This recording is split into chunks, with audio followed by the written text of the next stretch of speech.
평범한 시민들은 의심만 하고 있습니다. 진짜로 대한민국을 이 지경까지 몰고 온 주인공 중에는 김앤장이 있지 않을까. 이런 궁금증은 유능한 저널리스트가 해결해줘야 되는 문제입니다. 저희 팀한테는 좀 지겹다 싶을 정도로 이번에도 뉴스타파입니다. 16년부터 4년간 쿠팡의 내부 기록을 입수해서 김앤장의 역할을 들여다본 취재의 주인공 중에 한 분, 뉴스타파의 김지은 기자를 스튜디오에 모셨습니다. 어서 오십시오. 안녕하세요. 시간 내주셔서 감사합니다. 네. 결론부터. 김앤장이 쿠팡의 의사 결정에 영향을 미칩니까? 미친다면 어느 정도나 미칩니까? 꽤 많이 미치는 것으로 보이고요.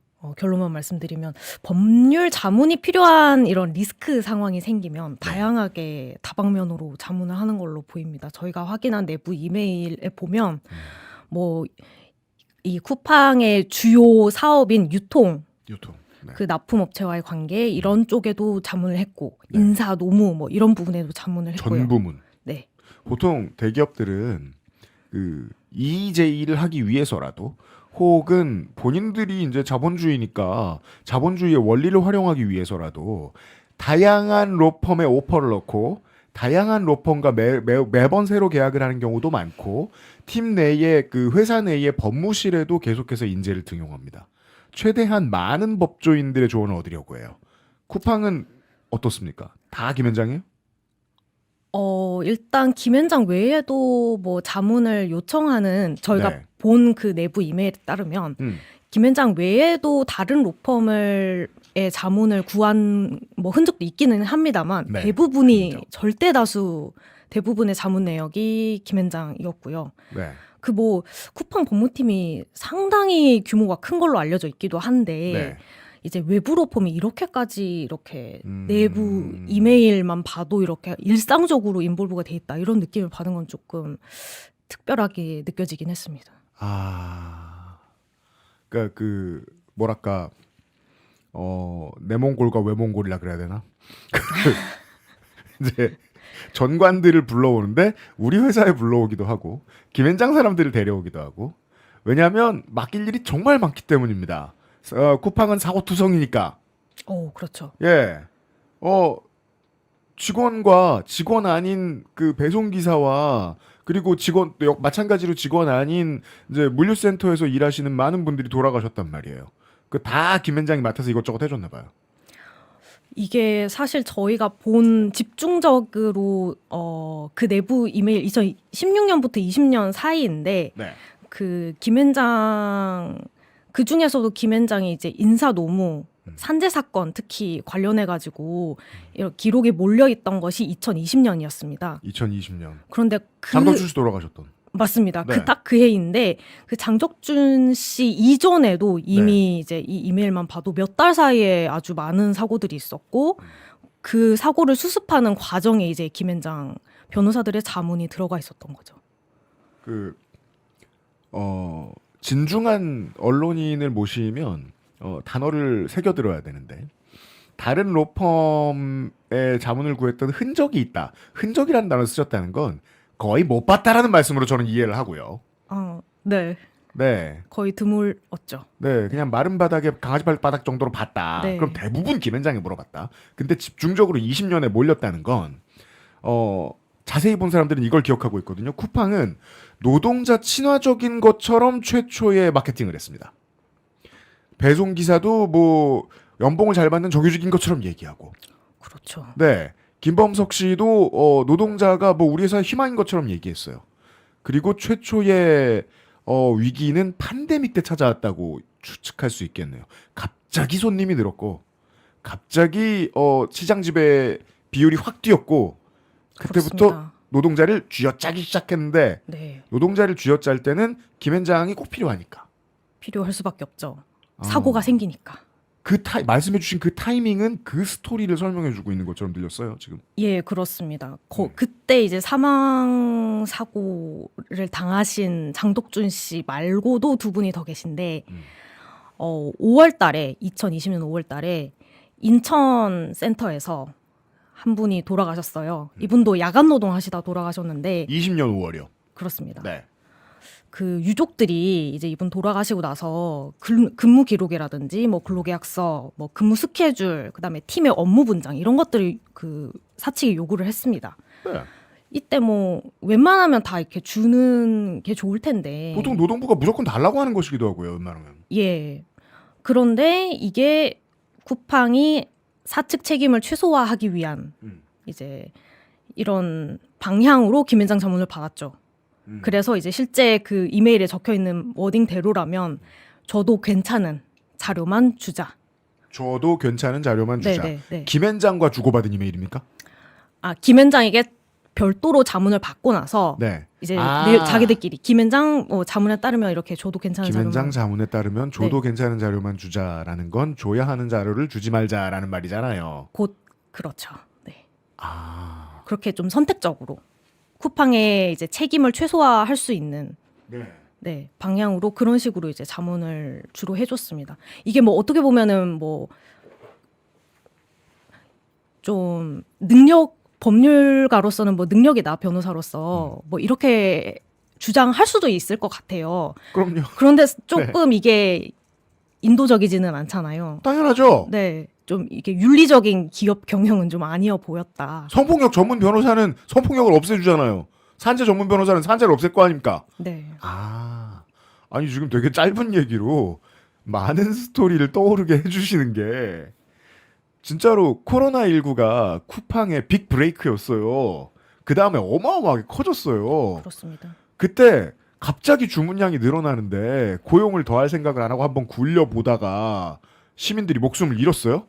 근데 김앤장이 와서 도와줬어요. 그 다음에 조용히 넘어갔죠. 지금 우리가 알고 있는 미래는. 그걸 보고 더 고용 안 해도 되나 보구나.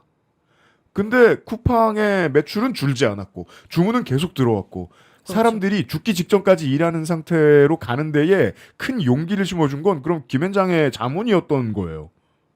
뭐 어떻게 법적인 해석으로 빠져나갈 구멍들을 계속 찾아주는 작업을 해주는 거니까요. 김앤장이 이것만 해주면 시시때때로 사람이 죽어도 우리는 고용을 늘리거나 산재를 인정할 필요가 없어라는 학습 효과가 있었던.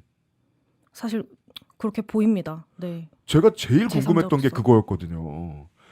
쿠팡은 스타트업 단계이고 도전자 단계일 때 그렇게까지 노동 친화적인 이미지를 주려고 아주 부자연스러워 보일 정도로 많이 노력했던 회사가 한꺼번에 바뀌는 타이밍이 오는데 그 타이밍을 발견하신 것 같네요. 이걸 보시면서. 그렇다고 해도 뭐 고용노동부가 일하는 신용은 하니까 그때는 열심히 했습니다. 또 쿠팡 배송 캠프 안전 점검을 했었는데 개선 요구사항 많이 찾아냈는데 몇백 가지를. 그리고 위반 사례도 발견을 했었는데 이 문제에 대한 법적 논리와 대응 방향도 김앤장이 제공했다. 어떤 내용이었습니까? 당시 2020년 당시에 이제 그 배송 물량이 너무 많아서 뭐 배송 캠프뿐만 아니라 물류센터도 같이 대대적으로 근로 감독을 했습니다. 그렇죠. 배송 캠프 같은 경우에는 이제 거의 물리적인 안전시설 관련이었어요. 네. 이제 뭐 보행자 도로 도색공사가 잘 되었는지, 비상정지 뭐 전동 이런 시설에 비상정지 스위치가 있는지. 네, 사람들이 다니는 같은 길로 중장비들이 다니니까. 네, 그리고 뭐 도크 추락 방지가 잘 되어 있는지. 그러니까 주로 현장에서 일하는 노동자들을 보호할 수 있는 그런 필수적인 장치들이었고요. 그러니까 이런 업장에서 그 지적사항이 260가지가 나왔다는 건 모든 게 지뢰밭이라는 소리 같은데요. 상당히 위험한 그런 환경이었던 걸로 추측이 됩니다. 자칫하면 이것저것 막 쓰러지는, 알고 보면 저 무거운 철강들, H빔들 다 조립한 거잖아요. 그리고 그게 계속 바퀴를 따라서 왔다 갔다 하고 팔레트를 따라서 그 많은 것들을 다 지적받았는데 우리는 미래를 알고 있죠? 김앤장의 법적 대응에 따라서 했더니 빠져나갔다는 거잖아요, 결론은. 그러니까 웬만하면 이렇게 우리가 임시방편을 조치를 했으니 최종 지적사항까지는 가지 않고 요 정도로 마무리를 해달라, 이런 식으로 이제 김앤장이 주로 소명이라고 하는데요. 이런 식으로 고용노동부에 소명을 해서 넘어가게 해달라라는 그런 자문을 주죠. 그렇다면 보통은. 그런 내용입니까? 이런 정도로 소명하면 보통은 잊어버려요. 혹은 조사 기간이 늘어져서 조사 담당자가 포기해요. 같은 방식이었을까요? 약간 협상의 방식이었던 것 같아요. 이 협상. 정도로 그 임시 방편으로 이렇게 장치를 해놓으면은 예. 크게 뭐 아주 위험한 상태는 아니니 네. 요 정도로 그냥 넘어가 주세요인 것 같습니다. 이게 특히 이런 방식이 많이 보였던 게 물류센터 근로 감독이었는데 네. 이제 뭐 컨베이어 물건이 이렇게 지나가는 컨베이어들 그렇죠. 안전난간 높이가 낮았다. 네. 그다음에 뭐 그 안에 많은 장치들이 있으니 소음 측정 검사를 필수적으로 해줘야 됩니다. 안 그러면 뭐 이렇게 청력이 맞아요. 좋지 않으니까. 네. 그리고 야광 근로자 특별 건강 검진 음. 이런 것들도 제공하지 않아서 그런 모든 것들이 좀 지적을 당했었는데 네. 이런 것들 같은 경우에도 임시 방편으로 좀 개선이 이제 예를 들어서 현실적으로 불가하다. 뭐 컨베이어 안전벨트가 더 높아버리면 이제 일이 안 된다. 우리가 이제 이거를 그 직원들이 이거 물건을 옮기지를 못한다. 이런 식으로 소명한다거나 그러니까 뭐 법대로 하면은 일이 안 된다. 법 기준대로 하면 여기서 보면 지금 1m 90인데요. 팔 안 닿는 사람들 많으니까 지금 20cm 정도만 올리겠습니다. 라고 여러 번 얘기하면 그렇죠. 이런 들어준다. 식으로 예, 소명을 통해서 이렇게 어느 정도 그 절충이 되는 그런 효과를 노린 것 같아요. 협상은 시간과의 싸움이니까. 그렇습니다. 네. 고용노동부에서도 아니 시정 조치를 따르겠다고 말한 회사가 이 정도까지만 해줘요라고 말했는데 이걸 계속해서 물고 늘어질 공무원도 별로 없을 뿐더러 물고 늘어지면 뭐 보수 언론을 동원해서 기업 잡는다라고 할 테니까. 그럼 부담스러워진 부처에서 또 그냥 넘어가자라고 할 수 있을 테니까. 그 모든 걸 김현장은 뚫고 있는 거예요. 김현장의 어떤 변호사들은 꿰뚫고 있는 거예요.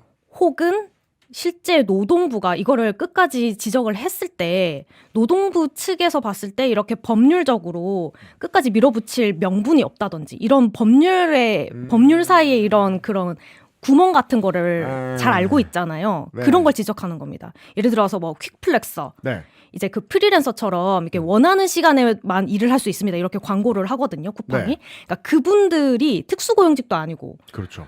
그냥 알바처럼 네. 그렇기 때문에 우리가 이제 뭐 교육 안전교육 이런 거 할 의무가 없다. 이 사람 엔잡러인데. 네, 엔잡러니까. 그런데 이제 프리랜서 판단 기준이 없다는 거를 이제 아는 거죠, 김현장은. 따라서 우리는 이 엔잡러를 주 60시간만 일시키는 사람들이지롱. 네.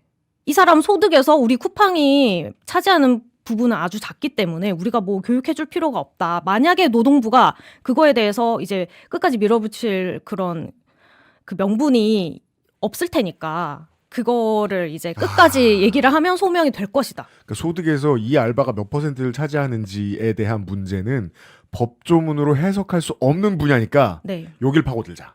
그 판단 기준이 노동부도 없다는 거를 알고 있어요, 김현장은. 어떤 기업들은 얼마나 기쁠까요? 와, 모든 직원을 알바로 굴린대.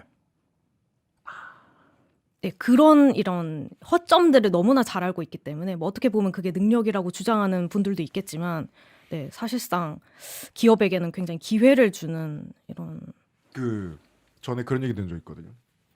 이제 이렇게 노동부가 조사를 나왔는데 뭐 지역에 그냥 그 조그만한 공사 현장이에요.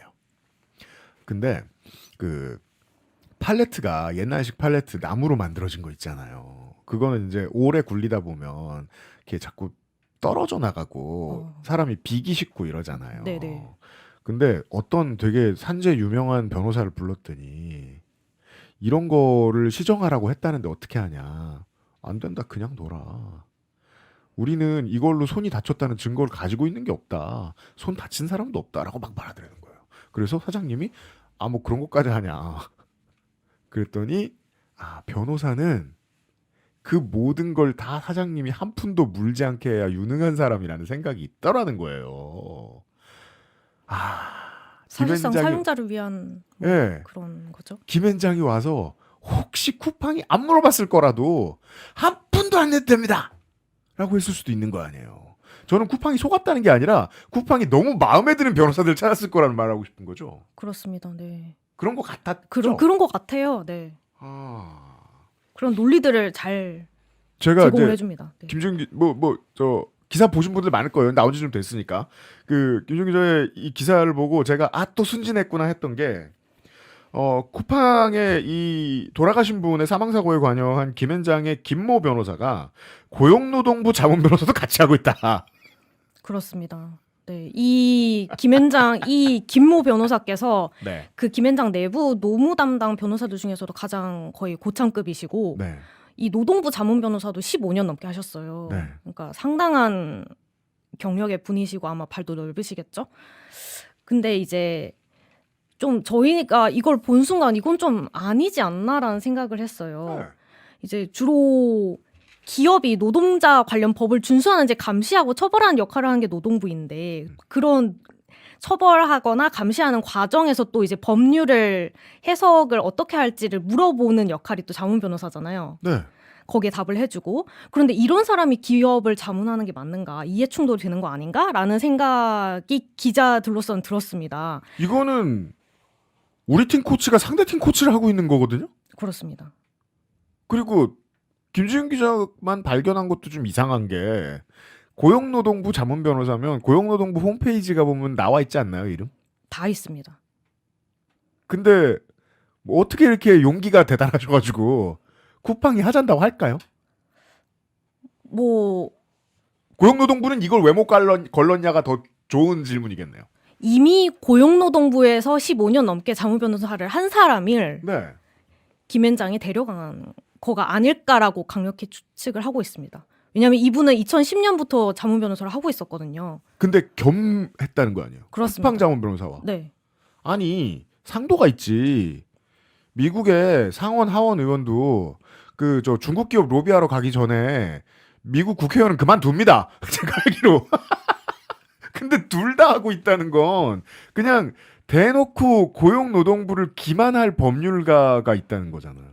저희가 노동부에 입장을 물어봤어요. 네.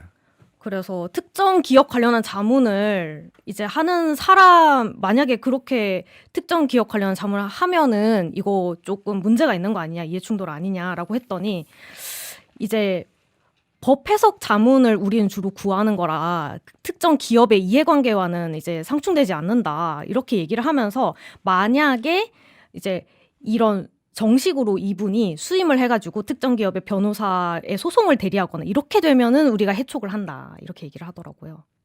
그건 순진해서 하는 말이 아니라 좀 많이 의심스러운데요. 이게 특정 기업의 자문을 이렇게 다 하고 있는지 파악할 길이 없다라고 하시더라고요. 근데 파악했잖아요. 파악해서 물어봤잖아요. 네, 그렇죠.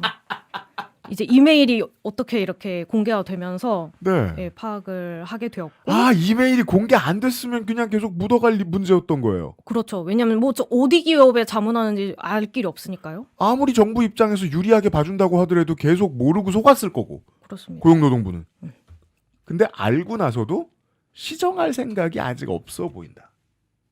뭐 일단은 그래 보입니다. 그 제일 걱정되는 게 민주정부가 들어왔을 때 언론들이 이 시점을 그러니까 이 관점을 계속 유지해줬으면 좋겠는데 재래 언론이 그러지 않는 경우들이 되게 많아가지고 고용노동부 장관이 최초의 민주노총 위원장 출신으로 왔지만 그게 내부의 관료들이 바뀌었다는 것도 아니고 내부의 로직이 바뀌었다는 것도 아니고 그렇습니다. 그전 정부의 정책을 충실히 이행하던 그 사람들이 다 어디 낙마해 사라졌다는 뜻도 아니거든요. 실제로 내부 문제로 고생하고 있을 거예요. 그 흔적을 발견하신 것 같네요. 야, 자 그리고 이 이메일을 보다 보면 알 수 있는 것 타임테이블을 비교하다 보면 정부가 뭘 하고 있는지 언론보다 먼저 기업이 알아내는 경우들이 많잖아요. 그렇죠. 그런 것도 있죠. 네, 네. 그 보면은 노동부가 2020년 이제 뭐 10월 뭐 8월에서 10월 무렵 굉장히 근로 감독을 이렇게 열심히 하고 나서 한 11월쯤 되니까 이제 근로 감독과 별개로 실제 노동자들 대상으로 이제 문자 메시지를 보내서 설문조사를 한번 해보자. 고용노동부가. 네. 라는 계획을 추진 중이었습니다. 그런데 이게 뭐 실제 공식화돼가지고 외부에 알려진 상황도 아니었고요. 그런데 이걸 쿠팡은 이미 알고 있었습니다. 다시 말해서 고용노동부가 회의해서 나온 결과 그렇습니다. 아무리 오픈돼 있어도 대외비를 쿠팡은 알았다. 아직은 대외비인데 쿠팡은 알고 있었던 거죠. 그죠? 그게 이제 김앤장의 모 씨가 알려줬다라고도 했고 또 쿠팡 내부에 대관 임원이 있었어요. 아직도 일하고 계신데 네. 이제 청와대 행정관을 역임했던 전직 국회 보좌관 출신 네. 그 대관 임원이 또 동시에 보고를 해가지고 두 정보를 크로스 체크하면서 어떤 게 더 맞냐, 정확도가 높냐, 막 이렇게 체크까지 할 정도로 사실 굉장히 정보망이 넓었다. 여기서부터는 라는 저 스릴러물의 그 루시퍼가 시장통을 돌아다니는 그림인데요. 자, 국회에 이제 뭐 국정감사가 아니더라도 관료들은 이제 부르면 와야 되고 수행하러 온 이제 노동부의 직원들이 있을 것이고 그들은 이제 국회 보좌관들과 밥도 먹고 오늘 뭐 할 거예요? 너무 잔인하게 후려치지 마세요. 이런 대화를 하면서 친해지고 끝나면 여의도에 가서 어디 저녁을 먹을 수도 있고 학연과 지연으로 얽혀서 아는 언니네 아는 형이네 하면서 또 친해질 수도 있는 것이고 친해져 두면 서로 국회에서 대화하기가 편하기 때문에 그렇죠. 네. 그러다가 어떤 사람을 뽑기 기계에서 쿠팡이 뽑아갑니다. 많이 뽑아가요. 네. 그러면 쿠팡은 소문을 들을 거 아닙니까? 얘가 발이 넓 때. 고용노동부에서 발이 넓 때. 얼마나 발이 넓은지 한번 증명해봐라. 지금 회의 내용을 알아들을 수 있어요. 네. 혹은 김현장 변호사가 같은 일을 했을 수도 있고요. 김현장 변호사가 고용노동부 지금 회의 들어간 애 중에 36기에 내 후배고 10분 내에 알아다 드릴게요. 그 과정의 결과로서의 어떤 이메일이 지금 김지은 기자의 손에 들어갔던 거예요. 그런 일이 맞나요? 잘 모르겠어요. 왜요? 이렇게까지 하는지는 잘 모르겠어요. 혹시 믿고 싶지 않으신 거 아닙니까? 지금 제가 눈빛에서 읽기에는 아니 이렇게 내부 이메일을 본 것도 처음이고 네. 네 이렇게까지 고용노동부 내부의 이런 계획까지 알 정도인지는 변호사 분들께서 그 정도인지는 정말 몰랐습니다. 그러니까 이걸 일선에서 다캔 기자가 하실 말씀과 지으실 표정은 아니라고 생각되는 게 공정거래위원회 조사에서도 똑같은 일이 있었고 비슷한 일이 있었고 더 심한 일이죠. 쿠팡의 증거 인멸을 도와줬다. 이것도 지금 찾아내신 거 아니에요. 이건 어떤 내용입니까? 쿠팡이 그 납품업체 대상으로 갑질을 해가지고 네. 공정위에서 조사가 들어왔습니다. 그것도 2020년? 자주 하는 일이죠. 저희 방송에서 방풍남을 소개해드렸던 그겁니다. 네. 그래서 조사가 들어온다는 얘기를 또 들어가지고 이걸 대비하는 과정에서 김현장이 이 업무 납품업체 관련 업무 담당자들의 이메일을 다 검토를 한 거예요. 다 검토를 해서 네. 그 불리한 증거가 될 만한 이메일을 한 400개 정도를 직접 선별을 해줬습니다. 이메일을 어떻게 네. 그 직원들의 계정을 다 확인을 하는 거죠. 쿠팡 직원들. 네. 쿠팡 직원들이 이제 갑질에 해당할 수 있다고 보이는 내용을 증거가 될 만한 의린 중소기업들한테 지시했다고 볼 수 있는 정황이 담긴 이메일들을 쭉 정리해서 어떻게 한 거예요? 삭제를 해라 라고 자문을 해줘가지고 타이밍 싸움이잖아요. 그렇죠. 한 400개를 골라줘서 이제 삭제해라고 해서 이제 삭제가 됐죠. 네. 우리 범죄도시에서 보던 그 경찰이 200m 바깥에 왔을 때 그 저 마약 만드는 작업장에서 야 튀어가 나오면 할 수 있는 거잖아요. 제가 시간 싸움이라는 생각이 든 게 그 시간 싸움을 위해서 필요한 건 정보력이고. 그래서 이제 삭제를 지시를 이 정보보호 담당자들께서 그 지시를 전달받고 법무팀에서 전달을 받고 이제 삭제 작업에 들어갔다까지가 저희가 아는 거고요. 네. 이게 사실 증거인멸 의혹입니다. 아주 크죠. 네. 네. 아주 큰 의혹입니다. 네. 네. 그 취재로 정말 많은 스토리를 떠오르게 해 주시는 게 저도 이제 결론을 말하면 김범석은 혹은 이제 지금의 쿠팡을 지금의 모양대로 만들어 놓고 운영하고 있는 어떤 사람들은 얼마나 이 사업이 아깝고 이 사업을 살리기 위해서 한국 정부와 싸우는 데에 의지가 강할까를 생각하게 만들어주는 기사인 것 같아요. 우리나라 정부 조직도 의회도 사실상 손바닥에 놓고 있잖아요. 여기서 준비하는 모든 걸 다 먼저 알아가지고 모든 위법을 다 피할 수 있는 시스템을 만들어놨잖아요. 거기에 김현장은 거대한 도움을 줬고, 그렇습니다. 그리고 김현장은 아마 그 전에 다른 기업들 일을 해주면서 이런 노하우를 쌓았겠죠. 김현장의 변호사들은, 펠로우들은.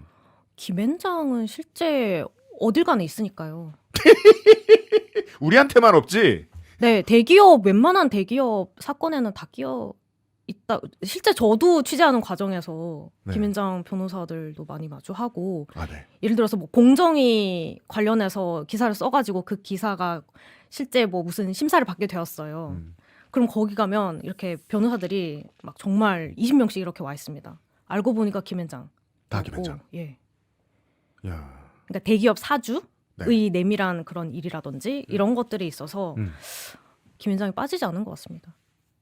그리고 또 이제 이게 쿠팡에 대한 얘기이기도 하지만 김현장에 대한 얘기이기도 하잖아요.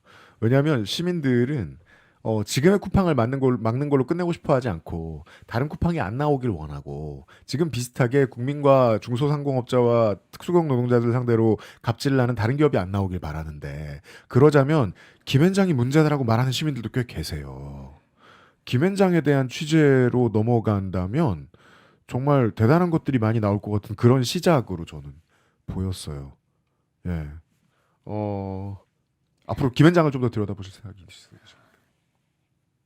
그런데 너무 많이 도움이 필요합니다. 왜냐하면 이 법조인들 자체가 이 법조인 세계에서 일어나는 얘기들이 잘 새어 나오지 않잖아요. 그렇죠. 그러다 보니 그 안에서의 내밀한 이야기들을 알기가 굉장히 힘듭니다. 이렇게 우연찮게 그니까요. 내부 이메일 같은 게 나오지 않는 이상은. 이건 로데이터가 쫙 나왔으니까 할 수 있었던 건데. 네. 그 변호사들은 사실상 우리가 이제 어른이 돼서 제일 듣기 싫어하는 말인 그 바닥 사람들이잖아요. 그렇습니다. 네. 거의 도움이 뭐 많이 이제 필요하죠. 네, 올해 뭐 매출 한 2조 된다면서요. 그 옛날부터 이상했거든요. 그 로스쿨 나온 후배들이나 저 법대 나온 친구들 얘기 들어보면 왜 저 가장 큰 회사가 정규직 변호사가 하나도 없을까? 사장님들이 있고, 그러니까 창업주들이 있고, 나머지는 다 펠로우라 그래서 사실상 그 보험 영업 같은 거 거의 비슷하단 말이에요. 다 자영업자. 네. 법률 사무소잖아요. 법무법인이 아니라. 법무법인이 아니라서 정규직을 안 뽑고 합동법률사무소라서 다 그 사람들은 우리 저 보험 어머님들하고 똑같아요. 왜 이렇게 하지? 나이 들면서 조금 알겠는 거예요. 저러면 탐욕 레벨이 95면 96 정도로 높아지죠. 그걸 이용하나 봐요. 정말 대단한 곳입니다.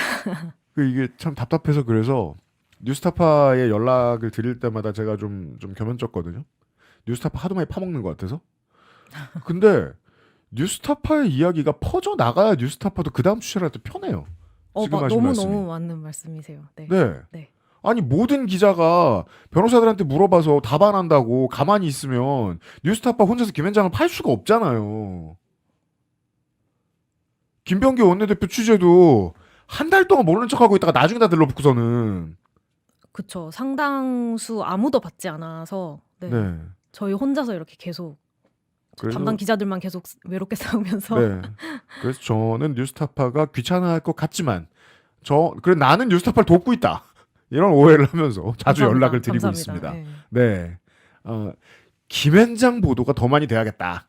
라는 말씀을 남기면서 김지훈 기자님 나중에 또 시간 나면 나와주시면 감사하겠습니다.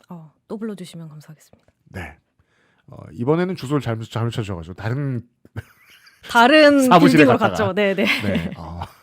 다음번에는 숨이 목까지 차서 오셨는데.